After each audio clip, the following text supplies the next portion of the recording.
Hey, how's it going, you swell individuals? It is time for our first Spooktober tier list, and it is going to be the Genshin characters in a horror-style movie.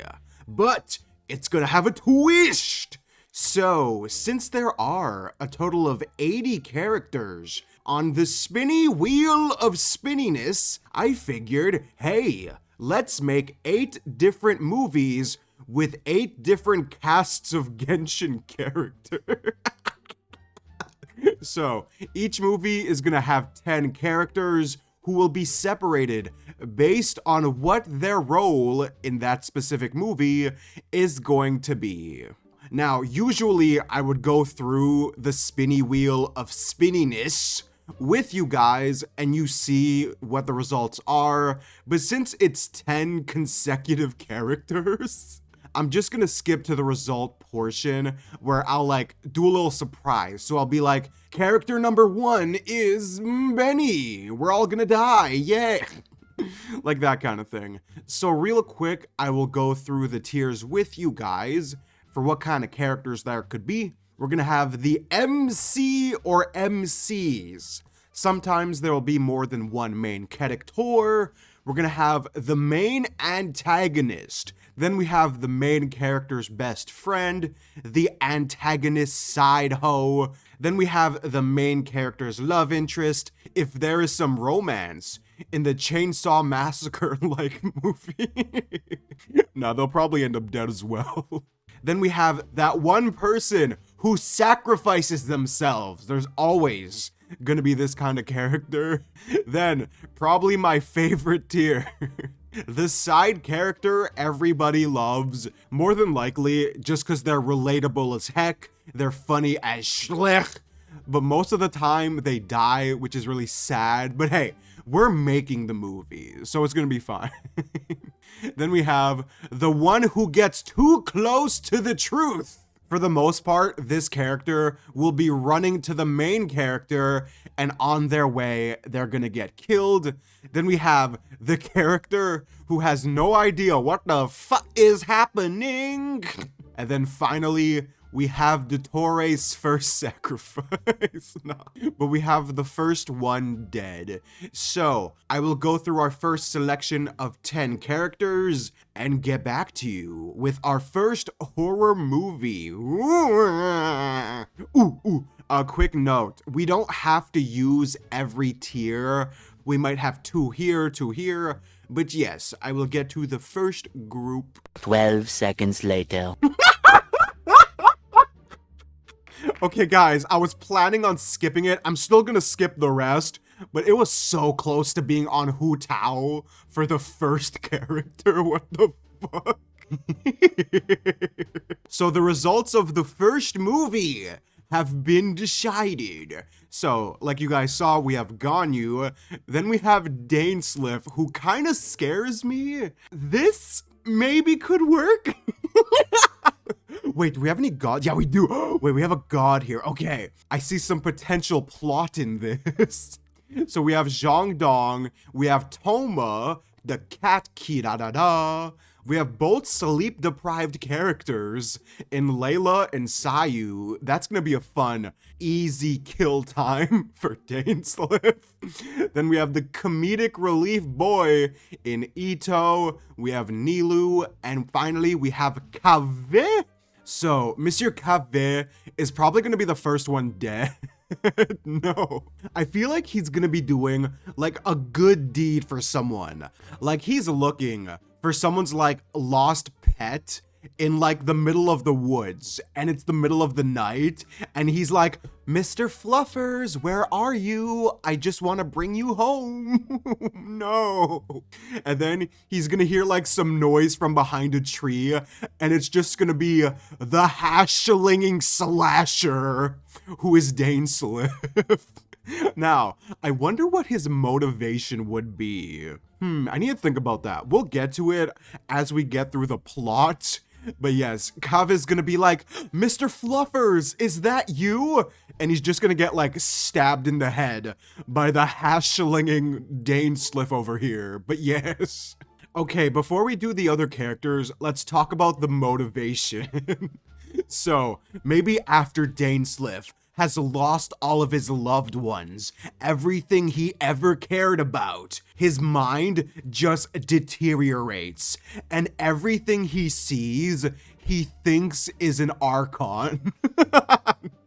So even Kaveh in the woods, he's like, you took everything from me. And he's like, Nani? And gets stabbed in the head.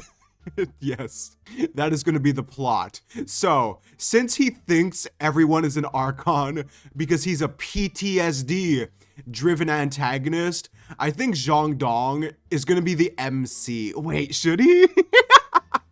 No, actually, wait, no. I don't think he is. I'm gonna say the MC is gonna be someone who survives and is wholesome. And I'm gonna say that's Nilou. Yeah, she gives off that vibe of the character who isn't dying no matter what. Like, she should be dead. Like, she'll have several encounters with Dainsleif, and Dainsleif is just like, I can smell the Hydro Archon's enzymes on you.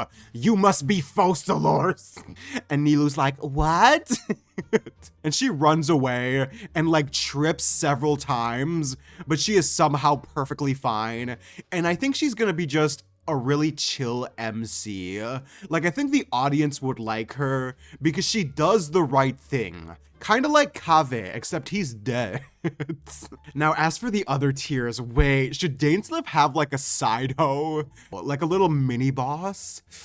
No, I don't think he's gonna have that. So he's gonna be alone in his pursuit of vengeance. I think Layla is gonna be the designated character who gets way too close to the truth. Like, she's gonna be in the library in the middle of the night just researching on the hash-slinging Dainsleif, and she's gonna be like, wait a minute, and she's connecting all of the bits. Sighting happened in Mondstadt. Sighting happened in Liyue. And she's like, wait, there's only one person who could be at all these different places in Teyvat. And right as she's running to Nilou's house, Dainsleif crashes into her car and is like, you should have kept your mouth shut, astrology girl. And he proceeds to extinguish the life of Layla. And honestly, it would probably be in her sleep-deprived state. Yeah, because when she gets too close to the truth, it's probably when she shifted in to maximum overdrive. And I guess in that sense, she's gonna be sleep driving to Nilou's house, which I think would be safer for her than awake driving. But yes, she's gonna get too close and end up dead. Sad face. Okay, so as for the rest of the cast, okay, let's go from the bottom to the top. Yeah, so the character who has no idea what the fuck is happening, I think it's gonna be Sayu without a doubt. And here's the weird thing. I feel like Dainsleif, the hash-slinging slasher, is gonna be like in a house full of people, and he's just killing people left and right, and he just sees like Sayu sleeping on the couch, and he looks at her, and he's like, like, you know, the serial killer heavy breathing sounds? Wait, should Dainsleif have a mask on? Yeah. Okay, he's gonna have like a Jason mask on, and he's gonna be heavily breathing while looking at Sayu, but right as you think he's about to kill her, he just kind of walks away. He's like, I don't care. I sense no energy from this sleep-deprived child. So he leaves her alone. Now let's get a bit of a standing ovation for Sayu for being the first side character to survive this horror movie. Good job. She's kind of just unknowing about everything that's going on, and she just wakes up in a house full of dead people. Oh no. That's kind of dark, but she'll be alive, which is good. Now, we have the side character everyone loves. You know what? I feel like Ito could also be the first one dead, but no. I think they're gonna keep him around longer just because he's hilarious. The producers are gonna be like, okay, Ito, you're gonna be alive for a bit, but you're gonna die like halfway through the movie, and the entire audience is gonna be throwing their popcorn at the screen. They're gonna be like, no, not the Giga Chad who was kinda dumb, but he was hilarious. So basically, when Ito dies, the movie is gonna be going into its final act, its penultimate act, and that's when you know it's getting serious, because they just killed the comedic relief character. They're not coming back from this. I feel like everyone would be kinda chill with Dainsleif until he kills Ito. When he does that, everyone's like, burn in hell, sinner! But nah, he also killed Kave, but we never got to really know his character because he was the first one dead. Then, as for the other tiers, wait a sec. Okay, wait.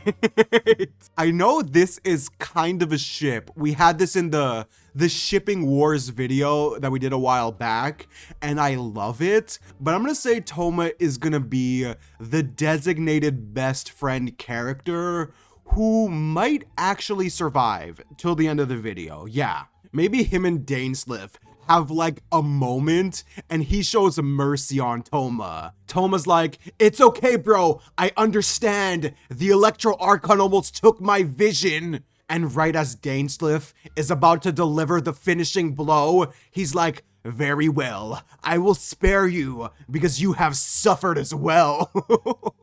Nah, he would show sympathy to those who have just gone through a lot of shit. Yeah. Wait, that's a good trait for a villain to have. He shows empathy towards kindred spirits. So I think that's gonna be the excuse we use for Toma surviving, because I feel like his interactions with Nilou would kind of drive this movie, because they're both really chill, but yes.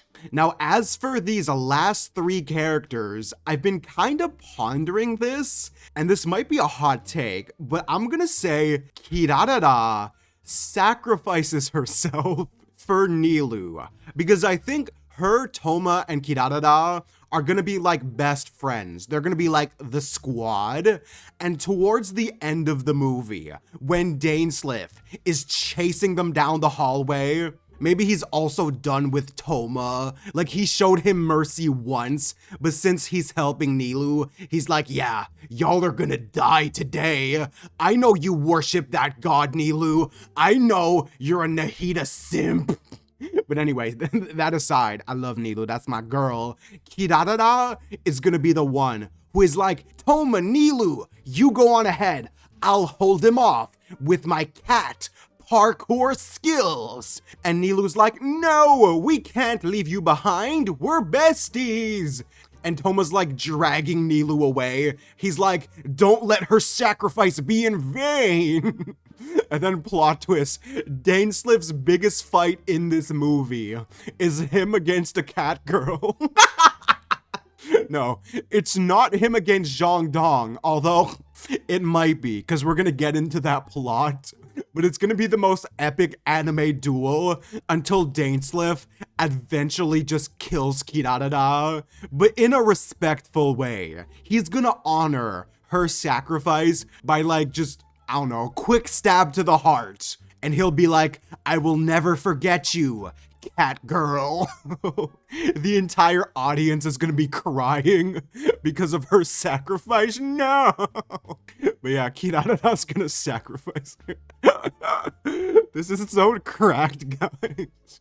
Now, as for the final two, this is where the story is gonna take a bit of a twist. I think Zhang Dong is also gonna be a main character with a different perspective. So, you know how there's horror movies that go from one character to another? Like, it transitions as the movie goes on. Zhang Dong is gonna be that other character who is like in a research institution. Because I don't know why, I just made that up, okay? And he's gonna be with Ganyu. They're gonna be buddies who are researching Dainsleif specifically, and they're gonna try to find a way to cure his PTSD. This is so cracked, but just follow along, guys. And towards the end of the movie, Nilou and Zhang Dong are gonna meet up. They're gonna have like that, whoa, you're the other main character that I don't even know about yet. And he's like, whoa, same girl. And he's gonna be like, I found a way to stop Dainsliff's rampage. Ganyu, quick, give me the serum. And they have to inject Dainsliff with something to make him control himself again. Yeah, so as this is happening, you know how Kirarara sacrificed herself for Nilou? Yeah, Ganyu's doing that for Zhang Dong. Maybe she gets stabbed as she's trying to inject the serum, and she's like, Zhang Dong, quick! You have to do it before it's too late! And he's like, your sacrifice will not be in vain. Hiya! And with that, they successfully cure Dainsliff's depression, PTSD, all the issues he has, okay? Listen, I'm trying to create a plot out of nothing. This needs to happen. So, I feel like once Dainsliff comes to a realization of what just happened, I think he might even kill himself. Like, he might commit dishonorable death and stab himself in the stomach after he's discovered what he's done. He's like, wait a minute, that dead cat girl in the hallway, did I? Nilou's like, you monster! And then he just kills himself. Yeah, I could see that happening. It would be a very tragic death. This whole movie is kind of cracked as hell. But I love it. This was a good movie. It will be in theaters October 19th. Stay tuned for tickets. Wait, should we give it a name? Yeah, let's give it a name. The title will be called The Gods May Forgive Me, But I Don't Forgive Them. Or something. I don't know. Let's just go with that, okay? Now, since our first movie is done, we'll just add a tier at the bottom for finished movie-ish. Now, I shall make the next cast of characters, and I will see you momentarily. Yeah. 20 minutes later. This next group of characters is gonna probably result in the most entertaining movie we have in this video. Now, I'm gonna make the character reveals dramatic because I'm extra like that. So, the first character was Tiggy Cakes, and let me tell you this right now, him and, where's her name? Zhengling, yeah. These two are the most normal characters in this team, and that kind of says a bit. Now let's get to the rest of the team. So, we have A, which is very fun, I'm looking forward to that. We have Beto. That's gonna be kind of scary. Then we have my girl. Where's my best girl? Yoimiya. She's gonna be in this. Probably the MC, not gonna lie. Then, let's get to the cracked bit. We have Dory. That's fun. We have, where is she? Fischl. That's You thought it was done? No, we have Clea. Bro, what the fuck is this shit? And finally, the last oh wait, no, there's two more characters. We have, where the fuck is she? Rosaria, yeah, she's gonna be in this. And finally, we have the Coco Fish. Okay, I kinda have, like, ideas for this one. But I'm just not sure who should be the main antagonist. Because obviously it's just a movie, and Rosaria gives off like a lot of horror movie villain vibes, even though she's such like an actual good person. I'm gonna say Rosaria is the masked killer who is killing people who have committed some kind of sin or something along those lines. Like maybe someone like misses the garbage can and accidentally litters, and you just have Rosaria chilling on the park bench. She watches this go down and is like, oh hell no. And later that night, she executes justice on the litter bug by decapitating them in very brutal fashion, I can imagine. Nah, obviously Rosaria wouldn't do this, but it's kind of similar to Kaya in the sense that, you know how he was playing the thief? Yeah, Rosaria's gonna be playing a serial killer, so kind of similar vibes there. So as for the rest of the cast, okay, there's a lot of characters I think are a little too wholesome to die. So you know what? Let's have our main characters. I'm gonna say it's Klee and Yoimiya. You have no idea how long I've been waiting for these two to be paired. It's been ages because they have such sister energy. Like if we're talking like D&D terms, they're chaotic good. That's gonna be their whole shtick. And it would be really interesting if Klee was hanging out with Rosaria in the park, like Yoimiya lets them hang out from time to time. And for the entire duration of the movie, we have no idea that the nice chill babysitter is actually a mass murderer. But here's the thing. I don't think she's ever gonna try to kill Klee.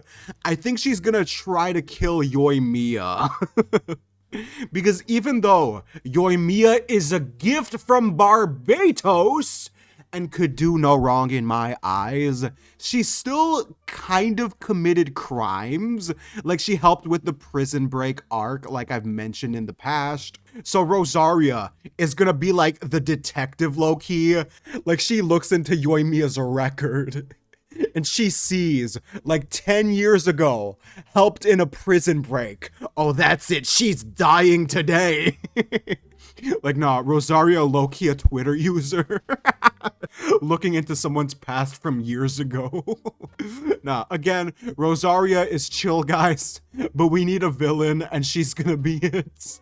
Now, I do think Yoimiya and Klee are gonna survive. I think Yoimiya is gonna be really close to dying, but Klee is gonna save her. She's gonna use the Talk no Jutsu on Rosaria, and Rosaria's gonna be like, Yoimiya, you better take damn good care of that child, because if you ever make her cry, I'm gonna hang your head by the fireplace.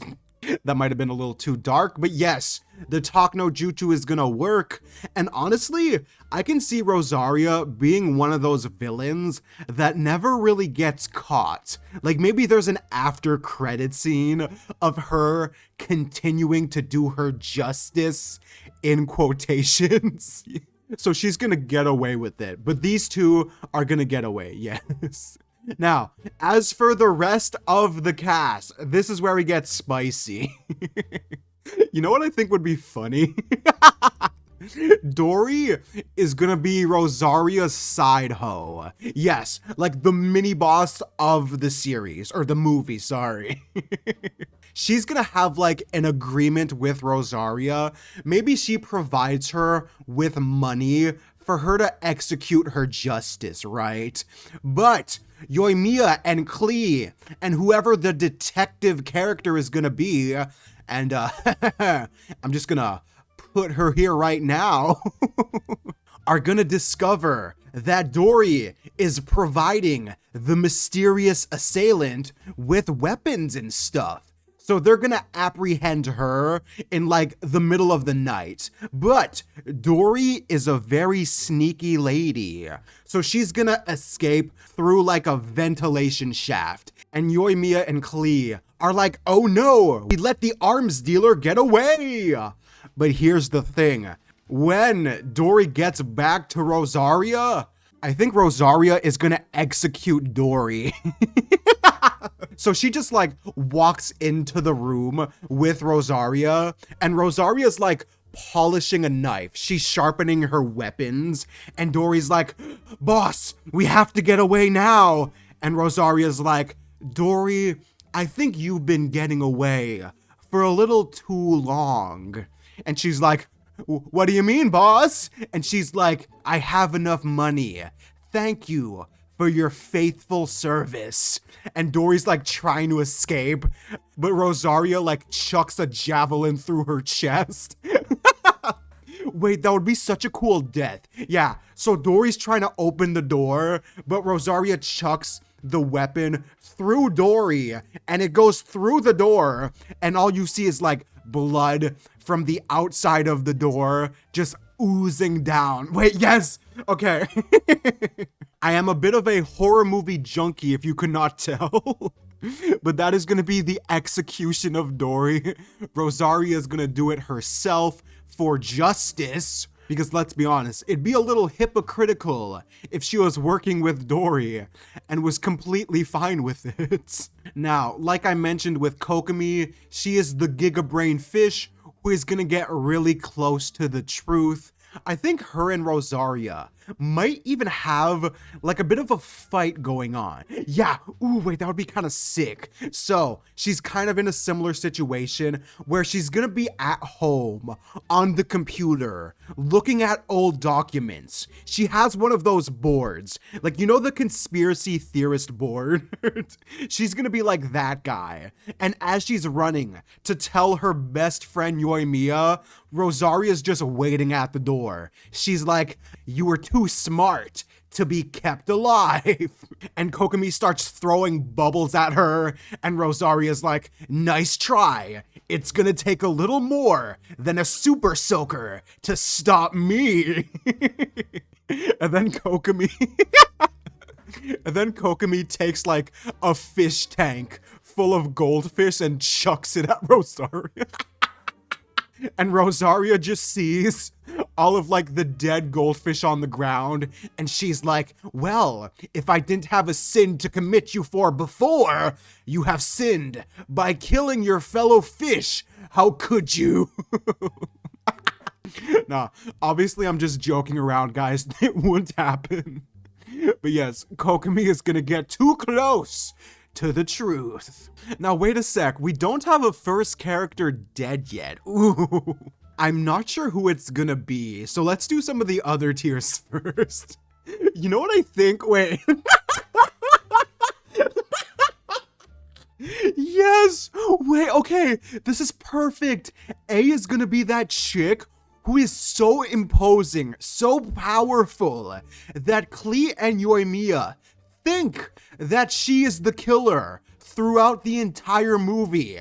But plot twist, A doesn't even know what's going on around her.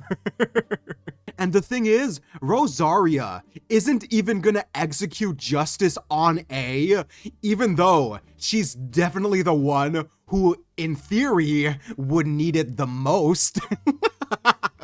Like, the only way Rosaria would kill A is if it was like a sneak attack. A's gonna be at the donut shop, kind of chilling, eating some twisted creams, and out of nowhere, Rosaria tries to impale her in the back. But before she can even do it, she senses how powerful A is, and she knows that she needs to prepare for what's about to go down. Ooh, wait, what if that's the sequel movie? Yeah, okay, so you know how I mentioned the after credit scene with Rosaria? It's gonna be her prepping to take on A in the next movie. Yeah, okay, that's gonna be that's gonna be the headcanon. But I just love the idea of everyone thinking A is the killer, but she's just wandering around the town, kind of just chilling with some sweets. It's perfect. And random thing, I feel like she's gonna be in the background shot of like every scene. And the audience is gonna be like, oh, it has to be her. She's chilling right there. But it's not, which is perfect. Now, as for the final 4 characters, I'm gonna say Zhengling is gonna be the main character's best friend. Yeah, so she's gonna be that chick who comes to play with Klee all the time, but is also really chill with Yoimiya. Because the pyro chicks over here all have a bit of similar energy, yeah. So she's gonna be cooking in the middle of the night for her 2 besties, and she hears some rustling in the bushes outside, and she decides to go check it out. And then, jump scare, Rosaria stabs her through the You know what? No. I'm gonna say Rosaria has a no child killing policy. So Zhengling is gonna be fine. She's just gonna be a bit of the comedic relief amongst the trio. And I think the entire audience is just waiting for her to be killed. They're gonna be like, ooh, guys, do you think this movie would kill a child? Do you think they do that? But at the end of the day, I don't think they will. No, especially with Rosaria as a character. Yeah, I can't see it. I'm already stretching it a bit as well. So yeah, she's gonna be the chill chef character. Maybe she has a diner with her dad in town, which is like the main hangout spot. So you see her in the background quite a bit as well. Yes. Now, as for the final three, Beidou, I 100% see being the one person who sacrifices herself. Yes, and the entire audience is gonna be crying their eyes out because they love this girl to death. Ooh, and what if Yoimiya, because I feel like she's gonna protect her, not Klee, because Klee is already safe. I don't think Rosaria's going after her. What if one night Yoimiya's being followed by Rosaria before the final act of the movie, and Beidou sees this and she's a little tipsy. So she's like, hey, what are you doing following Yoimiya around? And she's like, Miss Beidou, alcoholic, beat several people up. You deserve death.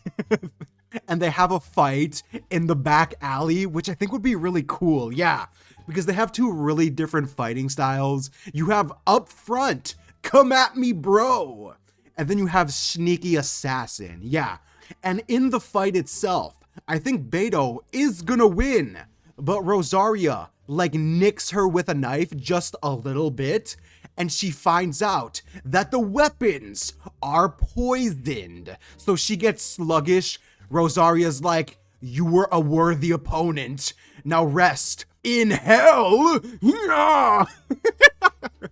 Nah, and the entire audience would be like, boo! Why'd you have to kill off the Giga Chats? Nah, and I can also see her being like the chill uncle for Klee. Like every now and then you'd see her at the main character house. So it's really sad when she dies. Yes, very emotional. And now we have the final two characters. Who is gonna be the first one dead? Huh. I'm gonna say it's Tiggy Cakes, just because Fischl is so entertaining that I can't see the writers killing her off that quickly, because she's gonna be the side character everyone adores. She's entertaining as heck, but the thing is, so is Tiggy, because he's sassy as heck. And there are some members of the audience, when they hear Tiggy talk, they're gonna be like, you get him, king, show that bitch who's boss. My only slight issue with Tiggy Cakes being the first one dead is that he's actually a really good person. Like, the whole thing is, Rosaria is killing people that deserve to be brought to justice. Although she takes it a little too seriously for sure. But Tiggy never did anything that warrants him sinning. Like, he's a doctor pretty much. He takes care of people. He's amending Kale's wounds. Nah, he can't be the first one dead. It can't happen. So you know what? In a situation like this, I'm gonna say the first one dead is NPC number 212. Where's Timaeus? Yeah. He's gonna be brought into this movie just to be the first one to get offed. Ooh, maybe Tiggy's at the scene of the crime in the first scene. Yeah, so Rosaria kind of kills off Timaeus, and then she just looks Tiggy dead in the eye and is like, you're a good man, stay a good man, or else I'll hunt you to the end of the earth. Like that kind of thing. She's gonna have some respect for the botanist boy. Now, as for where he's gonna go, I'm just gonna say he's a side character everyone loves as well. Yeah, both him and Fischl are so entertaining in their respective ways that I think the audience is just gonna adore them. And I don't think either of them is gonna die, no. Debatably, you can say Amy's gonna die during some of her theatrics, but she's also kind of like a child, and I don't think Rosaria wants to kill a child. But yes, we're gonna leave the plot as is. It was a fun time, but this is movie number 2. Let me add a tier for that as well, yeah. Also, for some reason, I see Fischl being the one who kind of helps take care of Dory. Yeah, so she's gonna be the one helping with the side boss, while characters like Beto and Tiggy would probably help with the main boss, because these two interacting would just be comedy gold. I feel like Dory would think Fischl is baked out of her mind, but nah, she's fine. She's just a little Chunbyo-esque, yes. As for the name of the movie, we're gonna call it None-A-Side, Children Excluded. In theaters October 27th. Get tickets now. But yes, thank you for watching part 1, guys. We are gonna separate this tier list into 4 videos because these are some long movies. I'm kind of going in depth with these, and I do want to take a break because my brain is kind of tired now. But with that in mind, guys, hope you enjoyed the video. Thanks for watching, and have a good one, guys. Peace.